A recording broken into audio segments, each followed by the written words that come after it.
भाई और लोगों को भी काम आएगी ये बात।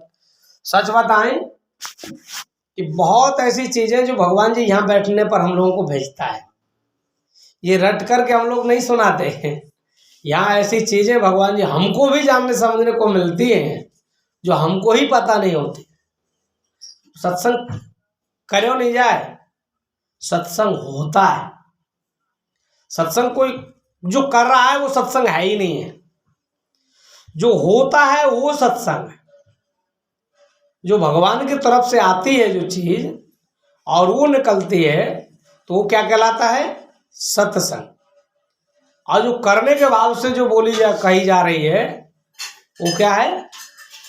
सत्संग की कुछ माने जो है अंश है। यदि श्रेष्ठ चीज है तो वो सत्संग का अंश है, लेकिन वो पूर्ण रूप में सत्संग वह होता है जो सीधे परमेश्वर से आता है। प्रेम सुनी श्री सतगुरुदेव जी महाराज की जय। परम पिता परमेश्वर की जय।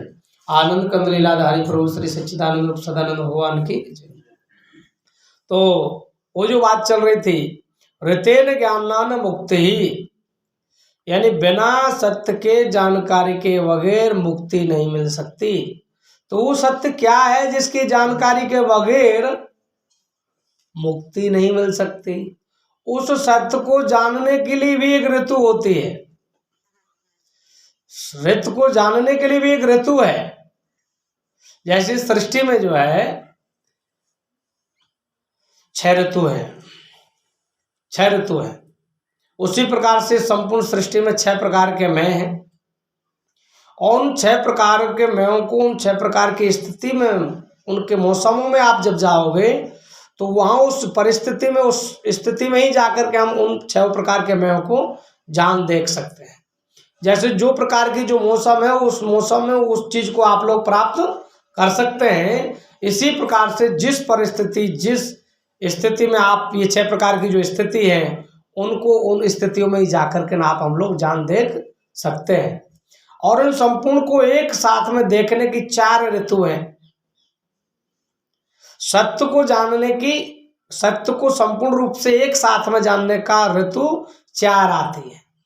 एक है सतयुग जाता है और त्रेता लगता है, उस समय में एक ऋतु आती है जिस समय में हम ऋतु को वास्तविक रूप में जान सकते हैं, सत्य को वास्तविक रूप में जान सकते हैं, परमेश्वर को वास्तविक रूप में हम लोग जान देख सकते हैं, संपूर्ण रूप से हम लोग उसको प्राप्त कर सकते हैं। एक है त्रेता जाता है और द्वापर लगता है, उस समय में हम उस परम ब्रह्म परमेश्वर को, परम तत्व को, आत्म तत्व को, सदानंद रूप सच्चिदानंद को, संपूर्ण तत्व को हम लोग पूर्ण रूप में जान देख पहचान सकते हैं। उनके साथ रह देख करके उससे उपलब्ध होने वाली उपलब्धि को उपलब्ध हो सकते हैं। एक ऋतु है द्वापर जाता है, कलयुग लगता है। एक है सतयुग जाता है, त्रेता लगता है। एक त्रेता जाता है, द्वापर लगता है। एक द्वापर जाता है और कलयुग लगता है। एक कलयुग जाता है और सतयुग लगता है। 4 ऋतु है गई ना। सतयुग के लास्ट की तो वह ऋतु में वो ऋत किससे मिलता है? वो ऋत किस पर उतरती है? वो परमेश्वर किस पर उतरता है सतयुग में? वो परम ब्रह्म परमेश्वर सतयुग में के लास्ट में श्री विष्णु जी पर अवतरित होता है। वो वास्तविक संपूर्ण ऋतुओं का संपूर्ण जानकारी रखने वाला, संपूर्ण सृष्टि की संपूर्ण जानकारी, संपूर्ण विभागों की संपूर्ण जानकारी रखने वाला जो ऋत है, जो सत्य है, वो कहाँ उत्पन्न होता, कहाँ प्रकट होता है? या बंद कर लिया करो जब। सत्युग में श्री विष्णु के शरीर पर आते हैं और उनके माध्यम से सृष्टि की संपूर्ण जानकारी मिलती है। त्रेता में उसकी जब ऋत आती है तो वो राम बन करके आता है और राम जी के माध्यम से संपूर्ण सृष्टि की संपूर्ण वास्तविकता को जानने को उनके भक्त सेवकों को मिलता है। द्वापर में वह कृष्ण के रूप में अवतरित होती है, वह ऋत, वह सत्य। और कलयुग में वह है कल के अवतार परम प्रभु परम पूज्य संत ज्ञानेश्वर स्वामी सदानंद जी परमहंस जी के रूप में वह ऋत उतरी है, अवतरित होती है। हर युग में ऐसा ही होता है। भागवत में आप पढ़ेंगे तो उसमें है कि कलयुग के अंत में, सत्युग में पूरी दुनिया एक संत को पूजती है, त्रेता में सब लोग श्री विष्णु की आराधना करते हैं, द्वापर में सब लोग श्री राम जी की आराधना करते हैं, कलयुग में सब लोग श्री कृष्ण की आराधना करते हैं, जो भक्त लोग हैं। सबका मतलब है भक्त खोजियों से। और कलयुग बीतने पर जब सत्युग लगता है तो पूरा सतयुग जो है एक श्वेत वस्त्र धारित शुक्ल वर्णीय संत की पूजा होती है। सतयुग के भगवान के ध्यान करने की जो श्री विग्रह है वो शुक्ल वर्णीय है, सफेद है। त्रेता में जो भगवान के ध्यान करने योग्य जो है वो लाल वर्णीय है, श्री विष्णु लाल कपड़ा पहनते थे। त्रेता में द्वापर में जो लोग ध्यान करते हैं तो पीत वर्णीय है, क्योंकि श्री राम जी पीत वर्ण पहने हैं, वो द्वापर में उनका ध्यान करते हैं लोग। कलयुग में कृष्ण वर्णीय लोग ध्यान करते हैं, नीला और कृष्ण वर्णीय वस्त्र धारण करने वाले साकार का लोग ध्यान कलयुग में करते हैं। और फिर दोबारा जो सतयुग लगता है तो जो कल के अवतार जैसे कपड़ा पहनता है उन्हीं कपड़ाओं पहनने वाले शरीरों का धारण सतयुग में लोग करते हैं। इसलिए इन वर्णों का भी किस प्रकार के वर्ण रूहांग रूप वाले शरीर पर भगवत अवतार रित उतरता है, सत्य उतरता है, उनका स्मरण लोग करते रहते हैं, क्योंकि वही भक्ति के प्रधान हैं, वही भक्ति के स्वामी हैं, वही भक्ति के मालिक हैं, जो तत्व ज्ञान दाता है। भक्ति हम आप सब लोगों को पूर्ण अवतार की करनी चाहिए।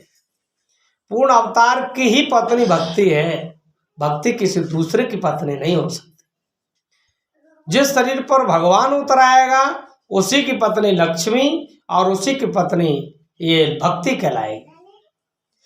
त्रेता में लक्ष्मीपति श्री राम जी कहलाएंगे, त्रेता में विष्णु लक्ष्मीपति नहीं रह पाएंगे। विष्णु जी कहने के लिए रहेंगे रिकॉर्ड में लक्ष्मीपति, लेकिन जो लक्ष्मी असली है वो सीता जी हो जाएगी। लक्ष्मी जी का असली नाम क्या हो जाएगा? सीता हो जाएगा त्रेता में। द्वापर में कृष्ण लक्ष्मीपति होगा।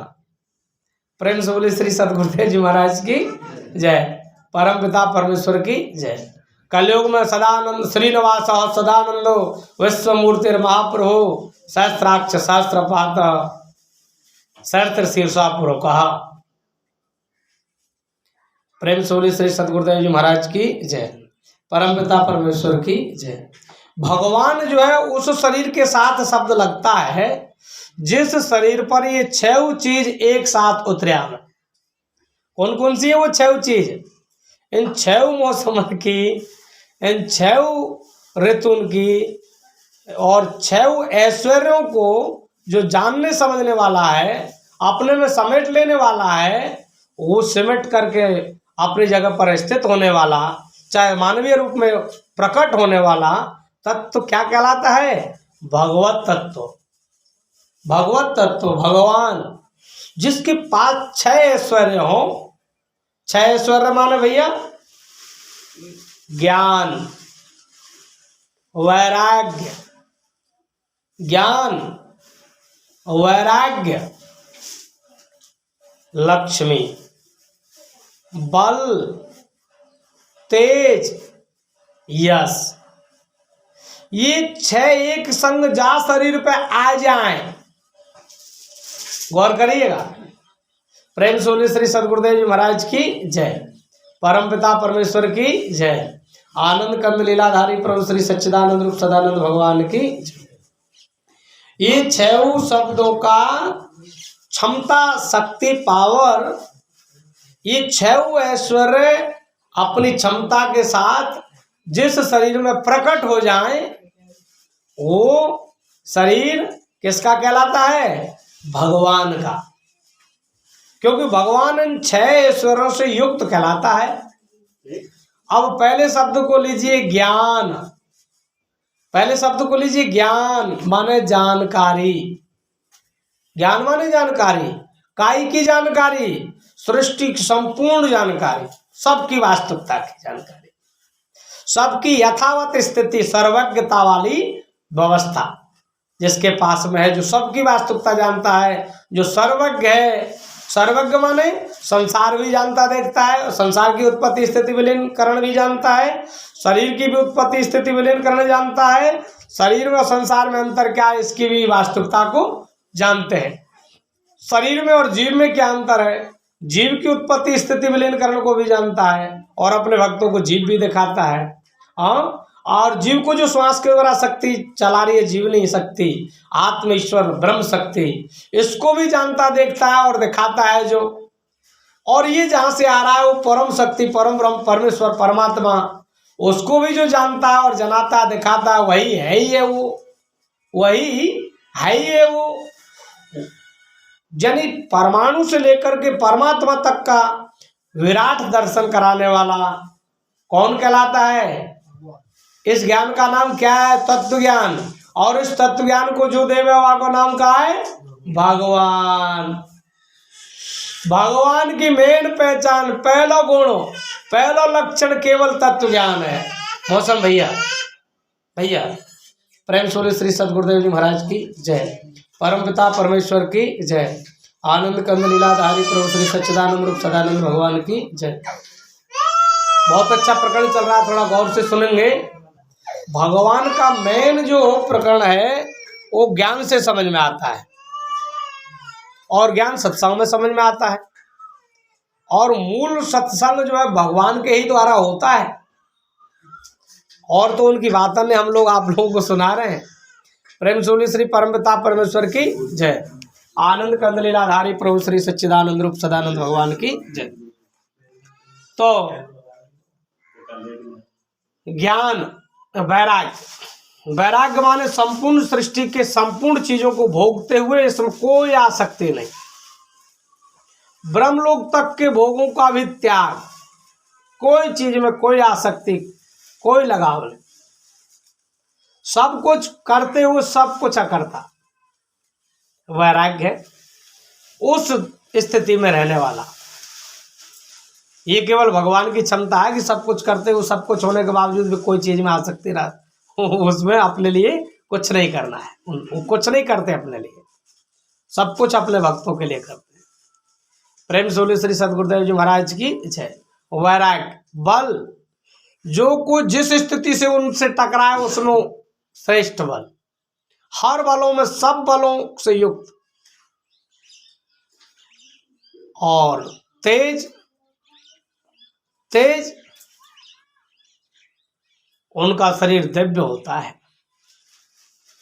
उनका सब आचरण विधि व्यवस्था सब उनकी दिव्य होती है, परम होती है, परम तेज से युक्त होते हैं वो।